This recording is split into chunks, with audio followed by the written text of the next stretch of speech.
It's 6:47 a.m. on a Wednesday. You've already checked your phone twice before your feet hit the floor. There's an email from your boss marked urgent. A Slack thread that went sideways while you slept.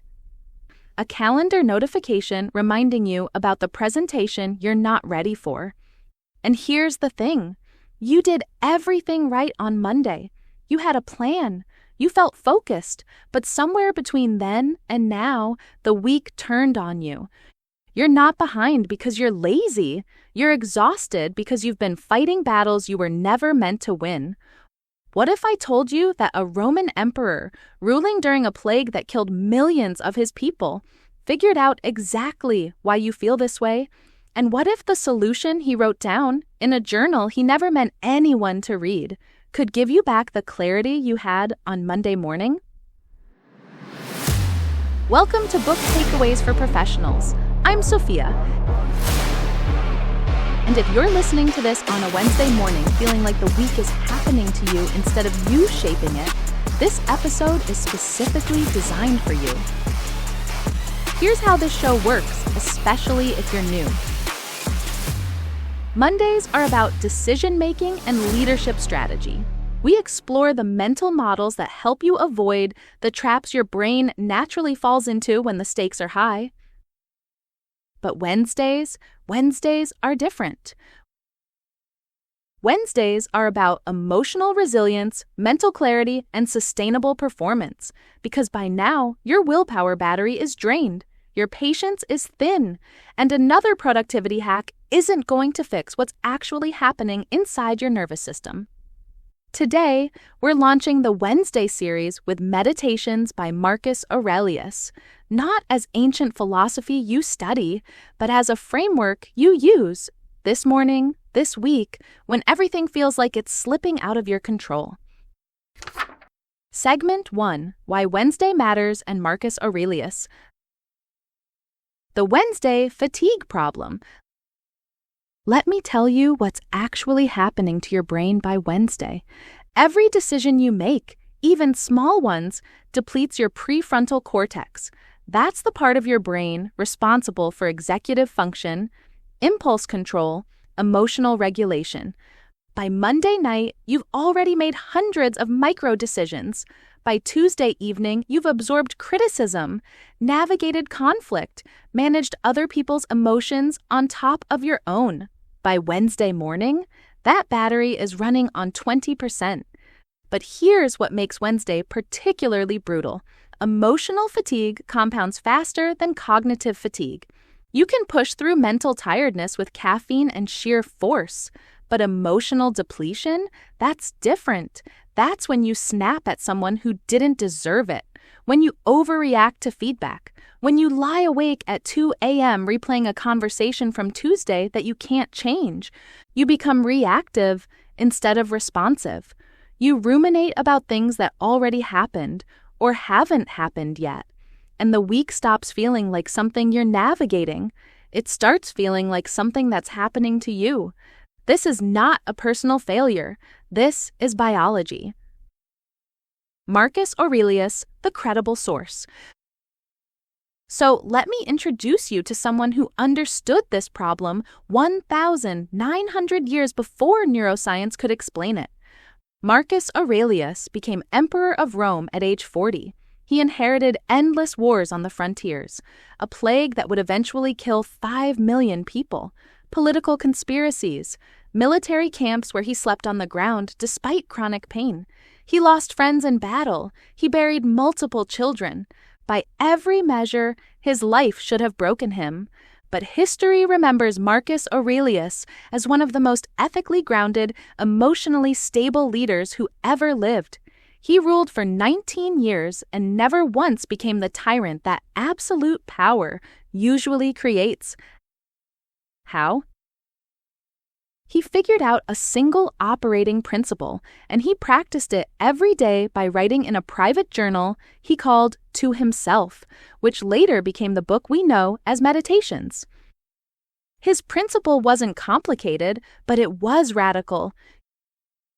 You cannot control what happens to you, but you have absolute non-negotiable control over how you respond. And when you actually internalize that distinction, not just intellectually, but in your body, in the moment, everything changes.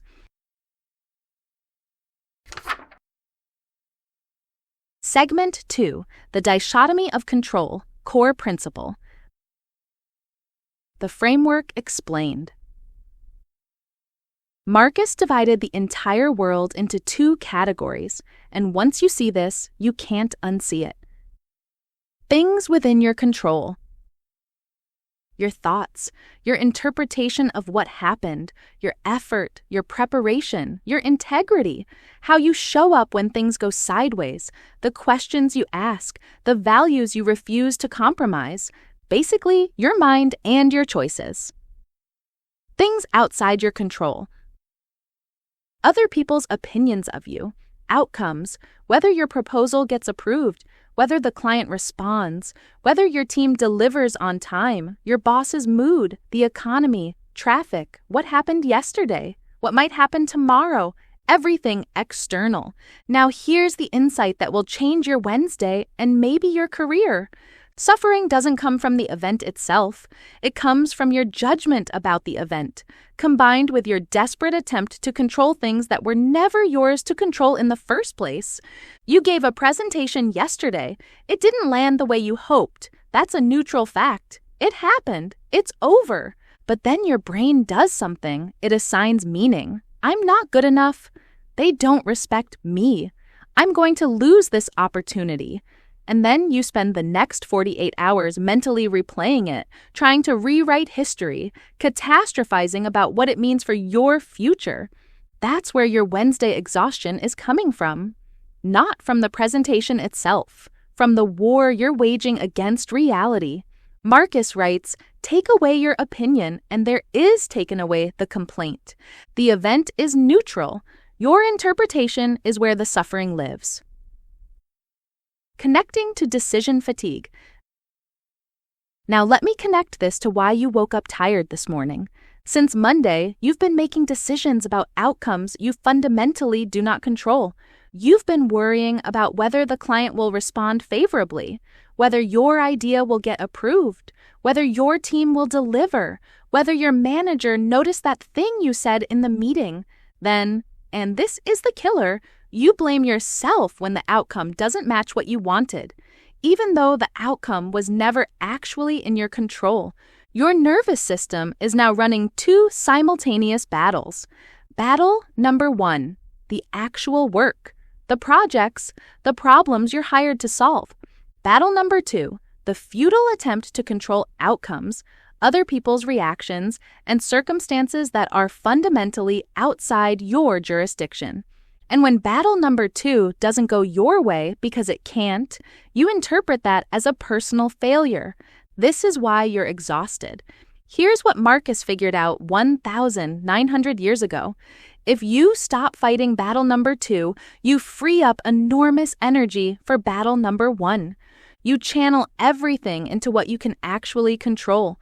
Your preparation, your thinking, your integrity, your response to what happens, and you accept in advance that the outcome is not yours to determine. Now this sounds like resignation, like giving up, but it's the opposite. It's liberation. When you release your grip on the outcome, something paradoxical happens. You actually perform better. Because you're no longer divided, you're no longer splitting your energy between effort and anxiety. You're fully committed to the work, and the outcome, it lands where it lands, and you move forward. Your Wednesday fatigue drops dramatically because you're no longer depleting your battery fighting a battle you were never going to win.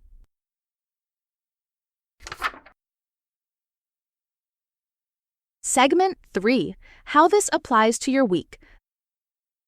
The Wednesday reset ritual. So here's how you actually use this. Right now, this Wednesday morning. You don't need an hour, you need 5 minutes. Step 1, the emotional inventory, 1 to 2 minutes. Ask yourself, what am I still carrying from earlier this week? Don't push it down. Don't gaslight yourself into thinking you're fine. Name it. I'm frustrated about Monday's meeting. I'm anxious about Thursday's deadline. I'm still replaying that comment someone made. Whatever it is, say it out loud or write it down. Step 2, the control sort, 2 to 3 minutes. Now take each thing you just named and ask, is this within my control or outside my control? Monday's meeting already happened? Outside your control. But how you interpret what was said, that's yours. The client email might not get the response you want, outside your control, but the quality of your follow-up, that's yours. Thursday's presentation outcome, outside your control, but your preparation, your presence, your ability to adapt in the moment, that's entirely yours. Step 3, the redirect, 1 minute. For everything outside your control, let it go. Not because it doesn't matter, but because carrying it is costing you energy you need for what's actually in your hands. For everything inside your control, commit fully, no hedging, no split focus. This is your jurisdiction. This is where your power lives. Real professional examples. Let me make this concrete with 3 scenarios you've probably lived this week. Example 1, the rejected proposal. You submitted a proposal on Tuesday. Wednesday morning, it gets rejected. Your instant reaction, panic, frustration, self-doubt. Maybe you start composing a defensive email in your head. Stop. Apply the dichotomy of control. Whether the proposal was accepted is outside your control. That decision belongs to someone else. You can't change it by worrying about it. But your response, that's entirely yours. You can ask for specific feedback. You can improve the proposal based on what you learn. You can decide what to do next. You can maintain your professionalism and your relationship with the decision maker. The moment you stop fighting the rejection and start channeling energy into your response, the weight lifts. You're no longer stuck. You're moving forward. Example 2, the difficult colleague. Someone on your team made a passive-aggressive comment in Slack yesterday. You've been mentally composing replies ever since. You've assigned motives. You've imagined confrontations. You've told yourself stories about what they really meant. Their behavior is outside your control. You cannot make them be different. You cannot change what they said. But your interpretation, whether you respond, whether you let this consume your focus, that's yours.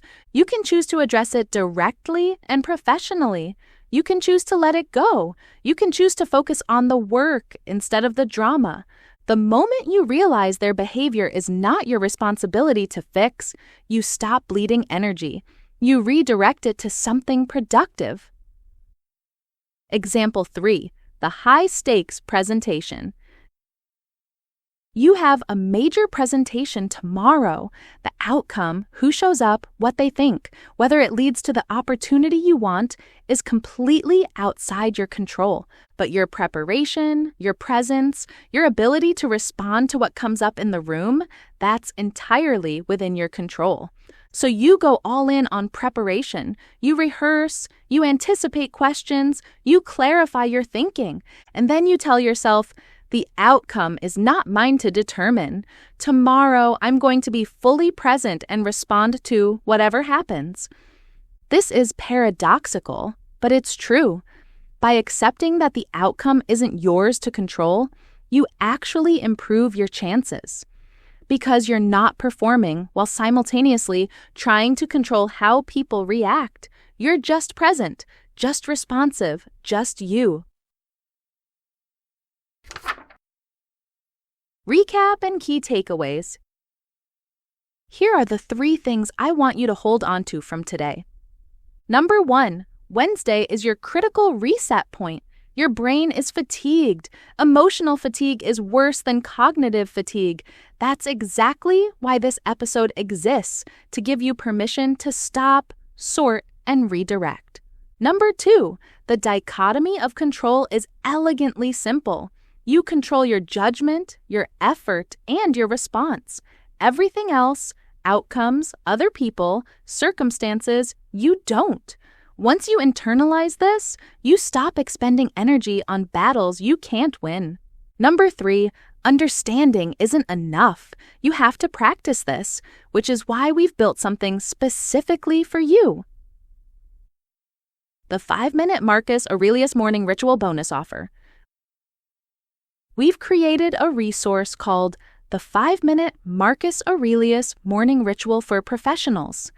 It's a PDF guide that includes the exact framework Marcus used, adapted for modern professional life, a daily template you can complete in 5 minutes, 3 versions tailored to your role: executive, meeting-focused, entrepreneur, project-focused, team leader, people-focused.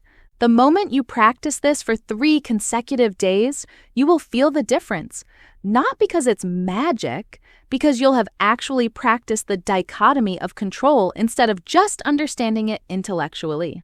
To download the guide, click on the subscribe to newsletter link in the description. I will also pin the link in the comment section below. Next Wednesday, we're diving into the 4 virtues building unshakable professional character. We'll explore how Marcus defined excellence, not as performance metrics, but as justice, wisdom, courage, and temperance, and why those ancient virtues are exactly what modern leadership requires. Until then, download the ritual, use it tomorrow morning. Let it work on you. Thank you for being here. This is Book Takeaways for Professionals, and I'm Sophia. Keep growing.